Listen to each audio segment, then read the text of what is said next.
Olá pessoal, que a graça de Cristo esteja com vocês. Em mais esse vídeo nessa série sobre a história da igreja, você vai conhecer comigo de forma resumida, de forma breve, a origem e a história da igreja presbiteriana no Brasil.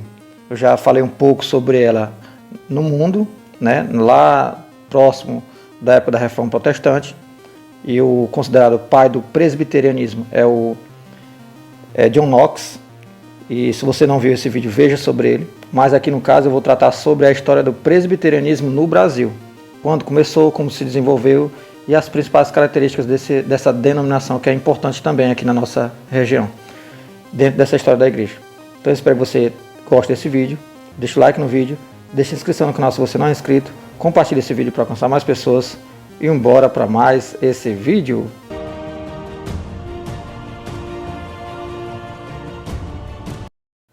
História da igreja presbiteriana no Brasil. Atualmente, existem no Brasil várias denominações de origem reformada ou calvinista.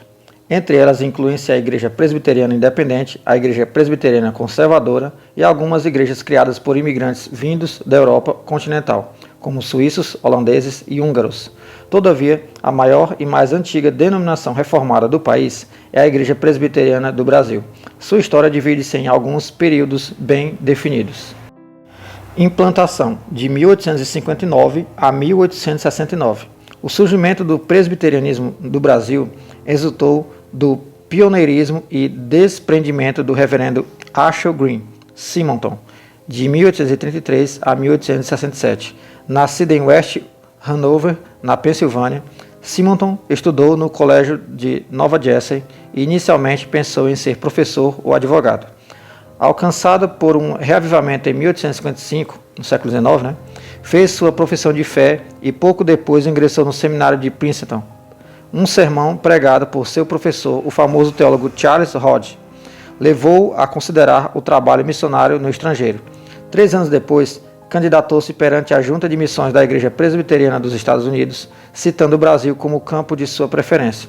2 meses após sua ordenação, embarcou para o Brasil, chegando ao Rio de Janeiro em 12 de agosto de 1859, aos 26 anos de idade. Em abril de 1860, Simonton dirigiu seu primeiro culto em português. Em janeiro de 1862, recebeu os primeiros membros, sendo fundada a Igreja Presbiteriana do Rio de Janeiro. No breve período em que viveu no Brasil, Simonton, auxiliado por alguns colegas, fundou o primeiro jornal evangélico do país, Imprensa Evangélica, em 1864.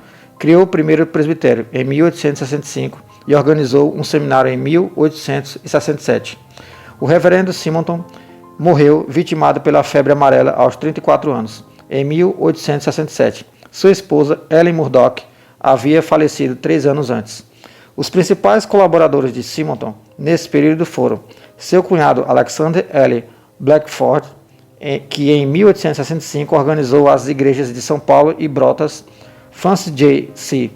Schneider, que trabalhou entre os imigrantes alemães em Rio Claro, lecionou no Seminário do Rio e foi missionário na Bahia. George W. Chamberlain, grande evangelista e operoso pastor da Igreja de São Paulo. Os 4 únicos estudantes do Seminário Primitivo foram também grandes obreiros: Antônio B. Trajano, Miguel G. Torres, Modesto P.B. Carvalhosa e Antônio Pedrosa de Cerqueira Leite. Outras poucas igrejas organizadas no primeiro decênio foram as de Lorena, Borda da Mata, Pouso Alegre e Sorocaba. O homem que mais contribuiu para a criação dessas igrejas e outras igrejas foi o notável reverendo José Manuel da Conceição, de 1822 a 1873, um ex-sacerdote que tornou-se o primeiro brasileiro a ser ordenado ministro do Evangelho em 1865. Visitou incansavelmente dezenas de vilas e cidades no interior de São Paulo, Vale do Paraíba e sul de Minas, pregando o Evangelho da Graça. Agora vamos conhecer a consolidação da Igreja Presbiteriana no Brasil, que foi de 1869 a 1888. Simonton e seus companheiros eram todos da Igreja Presbiteriana do Norte dos Estados Unidos, a PICUSA. Em 1869, chegaram os primeiros missionários da Igreja do Sul, da PICUS, George N. Morton e Edward Lane. Eles fixaram-se em Campinas, região onde havia muitas famílias norte-americanas que vieram para o Brasil após a Guerra Civil no seu país em 1861 a 1865. Em 1870, Morton e Lane fundaram a Igreja de Campinas e em 1873 o famoso, porém efêmero, Colégio Internacional. Os missionários da Picos evangelizaram a região da Mogiana, o oeste de Minas, o Triângulo Mineiro e o sul de Goiás. O pioneiro em várias dessas regiões foi o incansável reverendo John Boyle. Os obreiros da Picos também foram os pioneiros presbiterianos no Nordeste e Norte do Brasil, de Alagoas até a Amazônia. Os principais foram John Rockwell Smith, fundador da Igreja do Recife, em 1878, Delasey Wardlell, pioneiro em Fortaleza, e o Dr. George W. Butler, o médico amado, de Pernambuco. O mais conhecido dentre os primeiros pastores brasileiros do Nordeste foi o reverendo Belmiro de Araújo César, patriarca de uma grande família presbiteriana. Enquanto isso, os missionários da Igreja do Norte dos Estados Unidos também continuavam seu trabalho, auxiliados por novos colégios. Seus principais campos eram Bahia e Sergipe, onde atuou, além de Schneider e Blackford, o reverendo John Benjamin Kolbe, Rio de Janeiro, que inaugurou seu templo em 1874 em Nova Friburgo, onde trabalhou o reverendo John M. Kiley, no Paraná, cujos pioneiros foram Robert Lennington e George A. Landis, e especialmente São Paulo.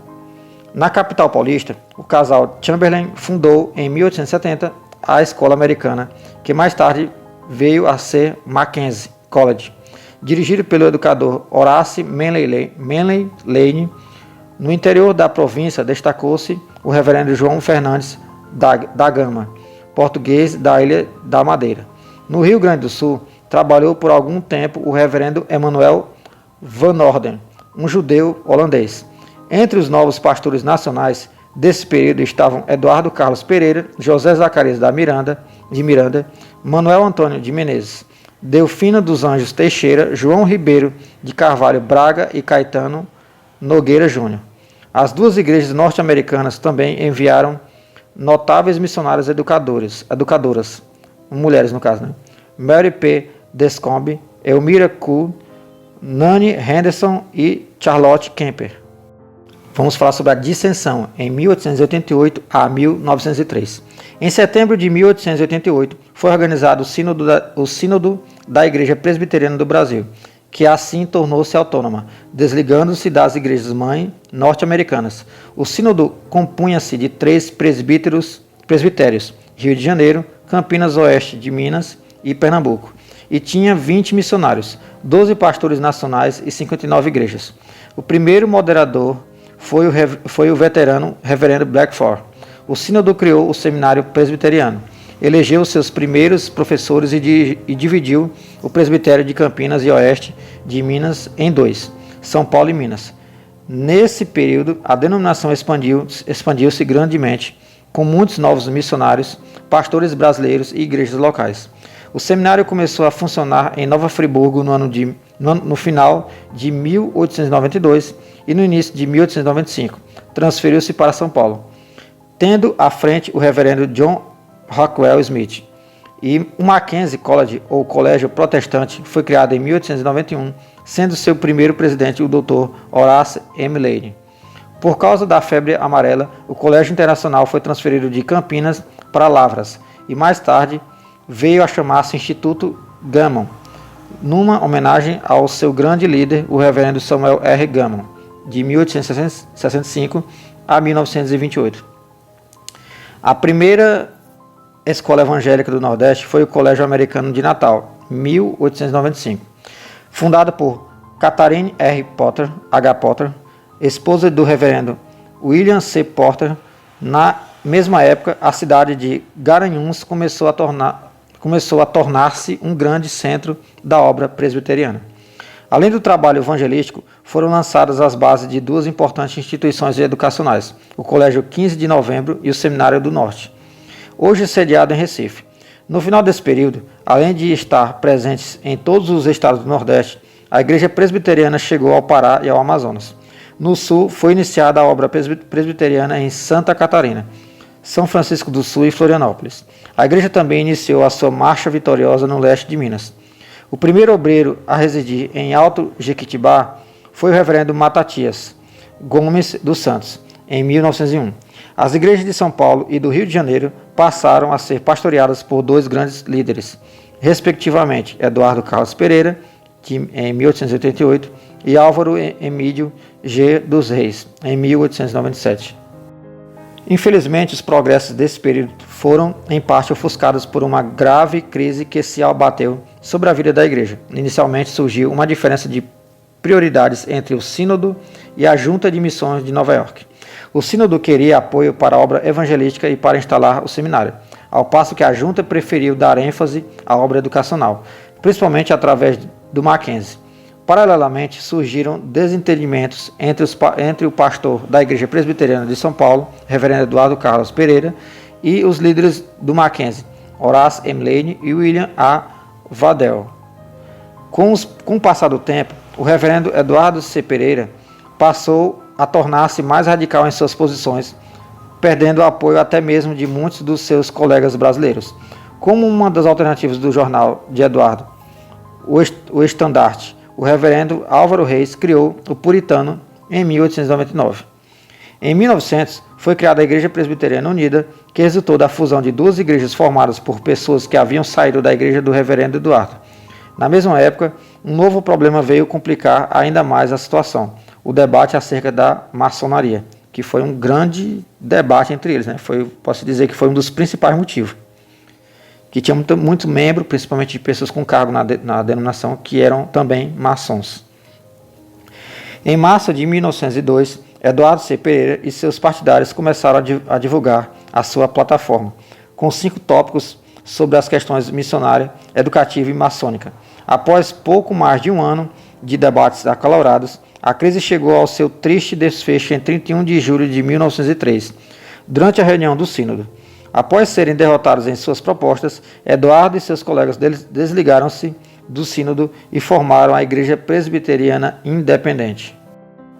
Vamos falar sobre a Reconstituição de 1903 a 1917. No início de agosto de 1903, os independentes organizaram seu presbitério, com 15 presbíteros e 7 pastores: Eduardo C. Pereira, Caetano Nogueira Júnior, Bento Ferraz, Ernesto Luiz de Oliveira, Otoniel Mota, Alfredo Borges Teixeira e Vicente Temudo Lessa. Seguiu-se um triste período de divisões de comunidades, luta pela posse de propriedades, litígios judiciais. Uma pastoral do presbitério independente chegou a vedar aos sinodais a ceia do Senhor. O período mais conflitivo estendeu-se até 1906. Nessa época, o sínodo contava com 77 igrejas e cerca de 6.500 membros. Em 1907, os independentes tinham 56 igrejas e 4.200 comungantes. O prédio do seminário, no Higienópolis, foi ocupado sem solenidade em setembro de 1899. Os principais professores eram os reverendos John R. Smith e Erasmo Braga, este a partir de 1901. Erasmo Braga. O principal membro da diretoria era o reverendo Álvaro Reis. Em fevereiro de 1907, o seminário foi transferido para Campinas, ocupando a antiga propriedade do Colégio Internacional. A primeira turma de Campinas só se formou em 1912. Entre os formandos estavam Tancredo Costa, Herculano de Gouveia Júnior, Miguel Riso Júnior e Pascoal Luiz Pita. Mais tarde viriam Guilherme Kerr, Jorge T. Goulart, Galdino Moreira e José Carlos Nogueira. A obra presbiteriana crescia em muitos lugares. A primeira cidade atingida no leste de Minas foi Alto Jequitibá, Manhuaçu, e no Espírito Santo, São José de Calçado.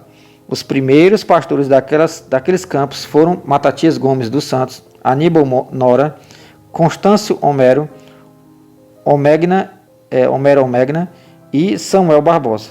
No Vale do Ribeira, o evangelista Willis R. Banks continuava em atividade. A família Vassão daria grandes contribuições à igreja. Em 1907, o sínodo dividiu-se em 2, norte e sul. Em 1910, foi organizada a Assembleia Geral da Igreja Presbiteriana do Brasil. O moderador do último sínodo e instalador da Assembleia Geral foi o veterano Modesto Carvalhosa, ordenado 40 anos antes. A Assembleia Geral foi instalada na Igreja do Rio e o reverendo Álvaro Reis foi eleito seu primeiro moderador. Os conciliares visitaram a ilha de Villegasgnon para lembrar os mártires calvinistas e comemorar o 4º centenário do nascimento de Calvino. Na época, a Igreja Presbiteriana do Brasil tinha 10 mil membros comungantes, outro tanto de menores e cerca de 150 igrejas em 7 presbitérios. As demais denominações tinham os seguintes números: metodistas, 6 mil membros, independentes, 5 mil, batistas, 5 mil, episcopais, cerca de 1.000. Em 1911, a IPB enviou o seu primeiro missionário a Portugal, reverendo João da Mota Sobrinho, que lá ficou até 1922. Os missionários americanos continuam em plena atividade. A Missão Sul da Picos dividiu-se em Missão Leste, Lavras, e Missão Oeste, Campinas, devido a divergências quanto ao lugar de educação na obra missionária. O reverendo William Waddell fundou uma influente escola em Ponte Nova, Bahia. Pierce Chamberlain trabalhou na Bahia de 1899 a 1909. A obra presbiteriana do Mato Grosso começou nesse período. Os primeiros foram os missionários Franklin Graham, em 1913, e Philip Lentz, em 1915. Em 1917, foi aprovado o modus operandi, um acordo entre a Igreja e as missões norte-americanas, pelo qual os missionários desligaram-se dos concílios da IPB, separando-se os campos nacionais presbitérios dos campos das missões. Em 1924, pela primeira reuniu-se a Assembleia Geral, sem nenhum missionário como delegado de presbitério. Vamos falar sobre a cooperação, de 1917 a 1932. O maior líder presbiteriano desse período foi o reverendo Erasmo Braga, de 1877 a 1932, professor do seminário e secretário da Assembleia Geral. Em 1916, participou com 2 colegas do Congresso de Ação Cristã na América Latina, no Panamá. Poucos anos depois, tornou-se o dinâmico secretário da Comissão Brasileira de Cooperação, entidade que liderou um grande esforço cooperativo entre as igrejas evangélicas do Brasil na década de 1920. As principais áreas de cooperação foram literatura, educação cristã e educação teológica. Foi fundado o Seminário Unido, no Rio de Janeiro, que existiu até 1932. Outros esforços cooperativos deste período foram Instituto José Manuel da Conceição, fundado pelo reverendo William A. Waddell, na cidade de Jandira, perto de São Paulo, em 1928. Visava preparar os jovens que depois seguiram para o seminário. Associação Evangélica de Catequese dos Índios, em 1928. Depois, Missão Evangélica Kaiowá, idealizada pelo reverendo Albert S. Maxwell, instalada em Dourados, Mato Grosso. Esforço cooperativo das igrejas presbiteriana, independente, metodista e episcopal. O Seminário de Campinas correu o risco de ser extinto por causa do Seminário Unido, mas finalmente superou a crise. Em 1921, o Seminário do Norte foi transferido para o Recife. As principais instituições educacionais das missões eram o Colégio Agnes Erskine, em Recife, Colégio 15 de Novembro, Garanhuns, Escola da Ponte Nova, Bahia, Colégio 2 de Julho, Salvador, Instituto Gammon, Lavras, Instituto Cristão, Castro e principalmente o Mackenzie. Os principais periódicos presbiterianos eram o Puritano e o Norte Evangélico. Em 1924, a Assembleia Geral encerrou o trabalho missionário em Lisboa. No mesmo ano, Erasmo Braga e alguns amigos fundaram a Sociedade Missionária Brasileira de Evangelização em Portugal, que enviou para aquele país o reverendo Pascoal L. Pita e sua esposa Odete. O casal ali esteve por 15 anos, de 1925 a 1940, regressando ao Brasil devido à constante falta de recursos. Em 1921, morreu o reverendo Antônio Bandeira Trajano. Com ele desapareceu a primeira geração de obreiros presbiterianos no Brasil, os da década de 1860, no século XIX ainda, 1860. Outros obreiros falecidos nesse período foram Eduardo Carlos Pereira, 1923, Álvaro Reis, 1925, Carlota Kemper, 1927, Samuel Gamo, 1928 e Erasmo Braga, 1932. Vamos falar sobre a organização de 1932 a 1959. Neste período, a IPB continuou a crescer e a aperfeiçoar sua estrutura, criando entidades voltadas para o trabalho feminino, mocidade, missões nacionais e estrangeiras, literatura e ação social. O período terminou com a comemoração do centenário do presbiterianismo no Brasil. A igreja era constituída dos seguintes sínodos. Primeiro, setentrional, estendia-se de Alagoas até a Amazônia, estando o maior número de igrejas no estado do Pernambuco. 2. Bahia-Sergipe, criado em 1950, quando o presbitério Bahia-Sergipe, antigo campo da Missão Central, dividiu-se nos presbitérios de Salvador, Campo Formoso e Itabuna. 3. Minas e Espírito Santo, surgiu em 1946, abrangendo o leste de Minas e o Espírito Santo, a região do maior crescimento da igreja. 4. Central, formada em 1928, incluía o estado do Rio de Janeiro, bem como o sul e o oeste de Minas Gerais. 5. Meridional, sínodo histórico, de 1910 a 1947, abrangia São Paulo, Paraná e Santa Catarina. 6. Oeste do Brasil, foi formada em 1947, abrangendo todo o norte e oeste de São Paulo. No final da década de 50, foram entregues pelas missões dos presbitérios do Triângulo Mineiro, Goiás e Cuiabá. Nesse período, as missões norte-americanas continuaram seu trabalho. Foi a Picusa, que foi a Missão Norte, atuou no Nordeste, onde o principal obreiro foi o reverendo William Calvin Porter, que faleceu em 1939. O campo mais importante era o de Garanhuns, onde estava o Colégio 15 de Novembro e o Jornal Norte Evangélico. Teve a Missão Leste, atuou no oeste de Minas e depois em Dourados, Mato Grosso, cuja igreja foi organizada em 1951. A outra missão foi oeste.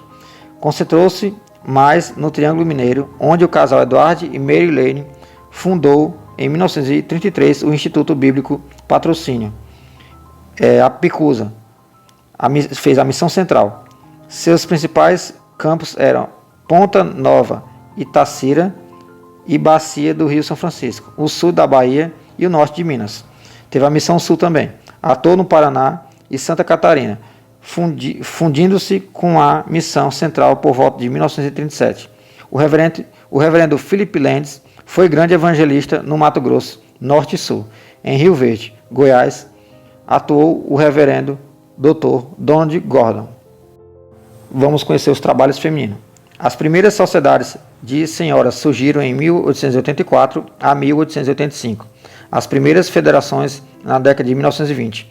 Os primeiros secretários gerais do trabalho feminino foram o reverendo George T. Goulart e as senhoras Genoveva Marchant, Blanche Lício, Cecília Siqueira e Ned Werner. O primeiro Congresso Nacional reuniu-se na IP de Riachuelo, no Rio, em 1941.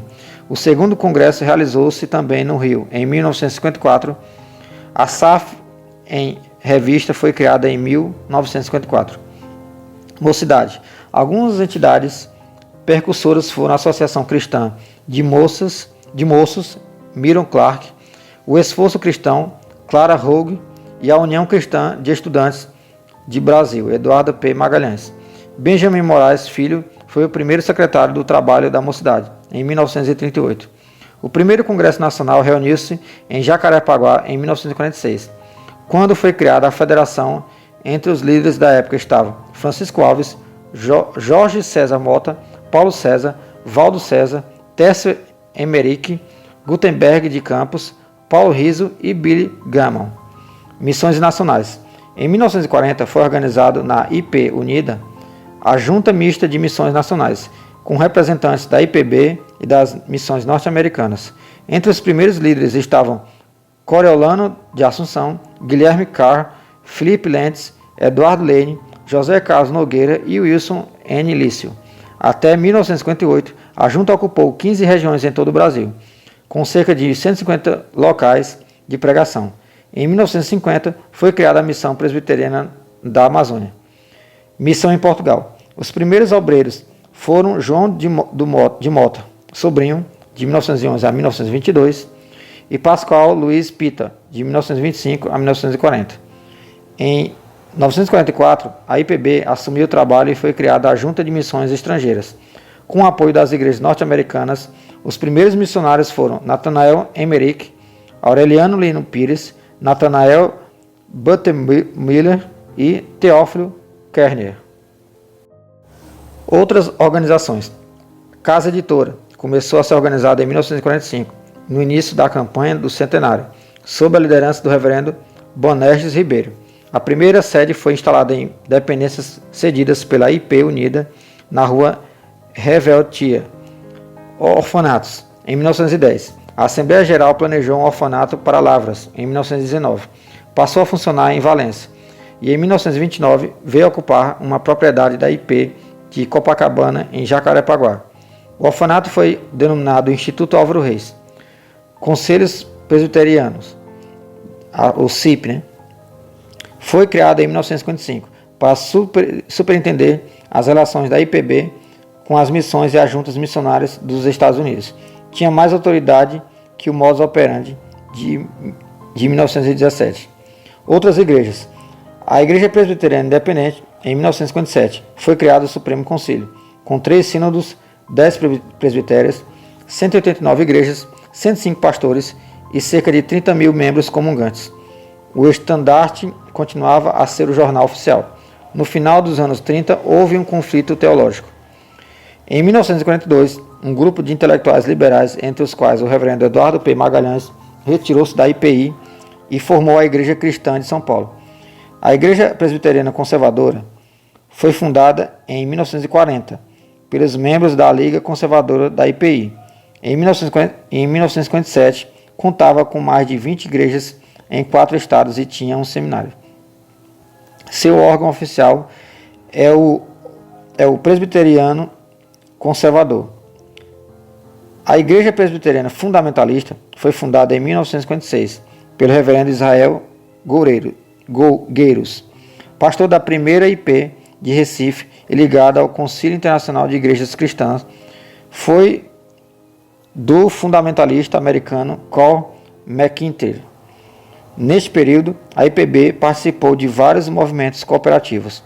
A Associação Evangélica Beneficente, fundada por Otoniel Mota em 1928, Associação Cristã de Beneficência Ebenezer, dirigida pelo Dr. Benjamin Honeycutt, Missão Evangélica Caiuá, Instituto José Manuel da Conceição, Confederação Evangélica do Brasil, fundada em 1934, Sociedade Bíblica do Brasil, Centro Audiovisual Evangélico, a CAV, fundada em 1951, e Universidade Mackenzie, transferida à IPB no início dos anos 60. Constituição da IPB. Em 1924, foram aprovadas pequenas modificações do antigo livro de ordem adotado quando da criação do Sínodo, em 1888. Em 1937, entrou em vigor a nova Constituição da Igreja. Os independentes haviam aprovado as suas 3 anos antes, sendo criado o Supremo Concílio. Houve protestos do Norte contra alguns pontos. Diaconato para ambos os sexos, confirmação em vez de profissão de fé, e o nome Igreja Cristã Presbiteriana.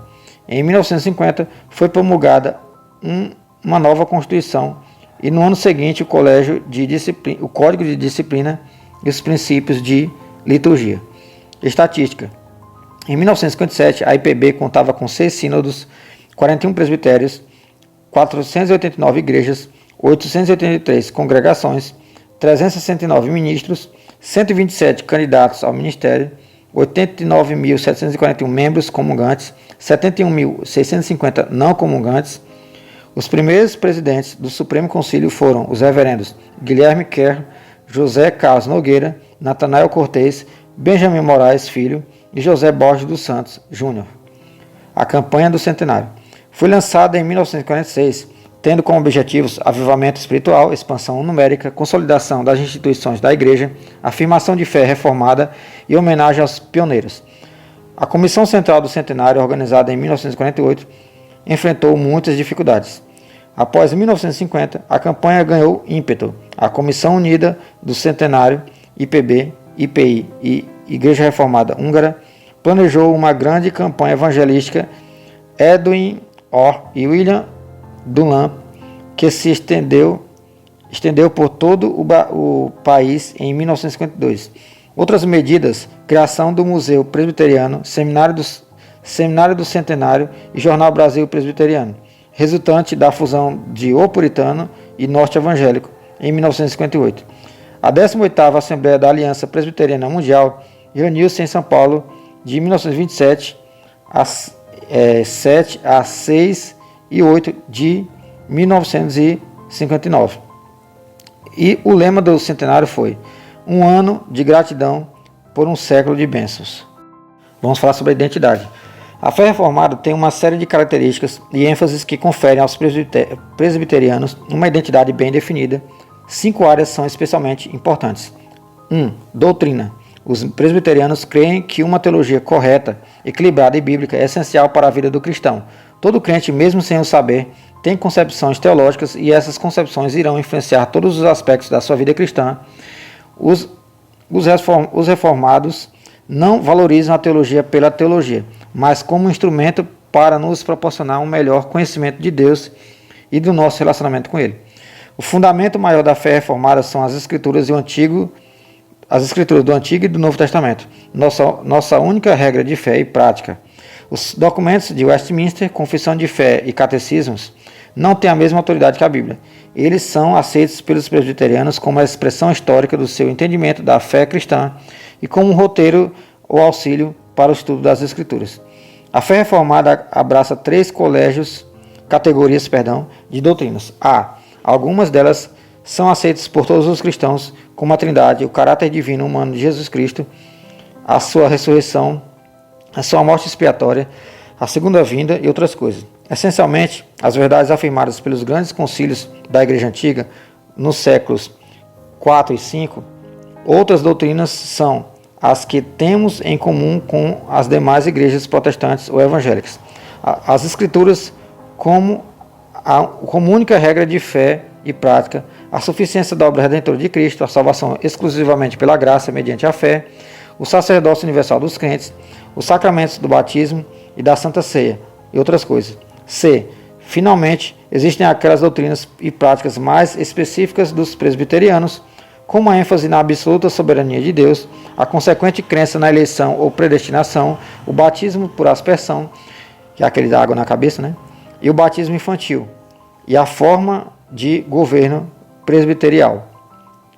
Por causa da sua ênfase nas Escrituras e na boa teologia, os reformados têm dado grande valor à educação, tanto para as pessoas em geral, quanto para seus pastores, os ministros da palavra.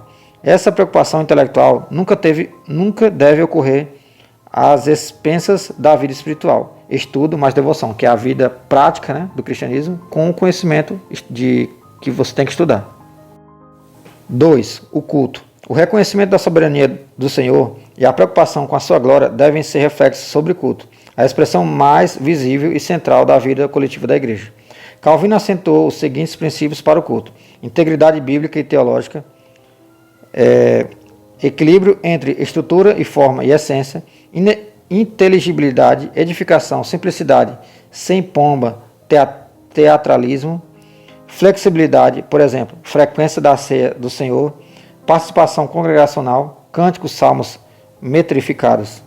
O objetivo principal do culto é exaltar e glorificar a Deus, e não agradar os participantes. Daí a necessidade de reverência. O culto também visa suprir necessidades legítimas da congregação. Disso decorre a importância da pregação no culto reformado. A pregação autêntica deve ser bíblica, doutrinária e prática, isto é, relacionada com a vida. O culto deve refletir um saudável equilíbrio entre intelecto e sentimento, mente e coração. Um belo exemplo desse equilíbrio foi a vida do pastor e teólogo reformado Jonathan Edwards, de 1703 a 1758. E se você não conhece a história desse grande homem de Deus, eu tenho um vídeo também sobre ele. Procure aqui nessa minha série sobre a história da igreja. 3. Vida comunitária. A identidade presbiteriana também deve manifestar-se na maneira como os irmãos vivem e se relacionam na comunidade de fé. Os reformados creem firmemente no sacerdócio de todos os fiéis, ou seja, todos os crentes são iguais em sua dignidade e direitos. Não existe distinção entre clero e leigos. Todo crente é um ministro de Deus. Os ofícios instituídos na igreja, pastor, presbítero e diácono, visam apenas dar maior ordem e estabilidade ao trabalho e suprir necessidades nas áreas de liderança, assistência espiritual e beneficência. O sistema presbiteriano é democrático e representativo.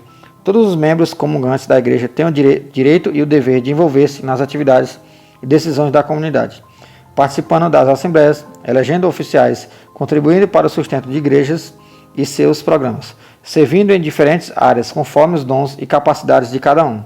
O conceito do pacto tem muitas implicações para a vida familiar e eclesial.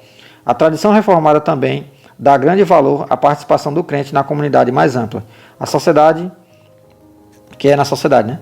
Calvino, a partir das suas convicções teológicas e da sua experiência em Genebra, insistiu que o cristão deve viver responsavelmente no mundo, como cidadão, como profissional e em outras capacidades. Deus é o Senhor de todas as coisas, portanto, todas as esferas da vida devem refletir os valores do seu reino. O que é verdade, né? O cristão é cristão em tempo integral. Missão. Ponto 4. Os presbiterianos reconhecem que Deus chama os seus filhos e filhas para uma missão junto à sociedade e ao mundo. Essa missão tem duas dimensões primordiais. Evangelização. Desde o princípio, os calvinistas tiveram uma forte preocupação missionária, primeiramente na Europa e mais tarde em outras partes do mundo. Foi graças a essa preocupação que nasceu a Igreja Presbiteriana do Brasil. No que diz respeito ao mundo, a missão maior da Igreja é compartilhar o Evangelho da graça e da glória de Deus com aqueles carentes da reconciliação, perdão e vida eterna. A crença na eleição não é um empecilho, mas um incentivo para a evangelização. Alguns dos mais evangelistas e missionários do mundo foram calvinistas. Alguns dos maiores evangelistas e missionários do mundo foram calvinistas. É verdade. Nos séculos passados, né? Como os pregadores ingleses George Whitefield, que está ligado ao primeiro grande avivamento, eu fiz um vídeo sobre ele também, de 1714 a 1770, e Charles Spurgeon, também tem um vídeo sobre ele, de 1834 a 1892. O pioneiro das novas hébridas John Patton, de 1824 a 1907, a missionária em Calabar, África Ocidental, Mary Slessor, de 1848 a 1915, e o missionário aos muçulmanos Samuel M. Zemer, de 1867 a 1952. Serviço. Calvino e seus herdeiros sempre deram muita importância ao serviço cristão ou diaconia, seguindo o exemplo de Cristo. O crente deve ser instrumento de Deus para ministrar todos os tipos de necessidades humanas, ao ser humano integral, corpo, mente e espírito. Isso é tão importante que as igrejas reformadas têm uma classe de oficiais dedicados especificamente às atividades beneficentes, os diáconos. Todavia, o serviço cristão é dever de todo crente. Historicamente, os reformados têm se envolvido com muitas iniciativas de socorro aos sofredores e carentes, e têm se mobilizado para transformar situações de injustiça e opressão. O quinto ponto, a ética. Uma outra área importante para a vida reformada diz respeito aos valores. O cristão é chamado para uma vida de santidade e integridade na sua relação com Deus, com a igreja e com a sociedade, naquilo que ele é e faz. Não se pode dissociar a ética pessoal da ética social. Se um crente não é íntegro individualmente, dificilmente poderá lutar pela justiça, honestidade e transparência na vida política, econômica e social do país.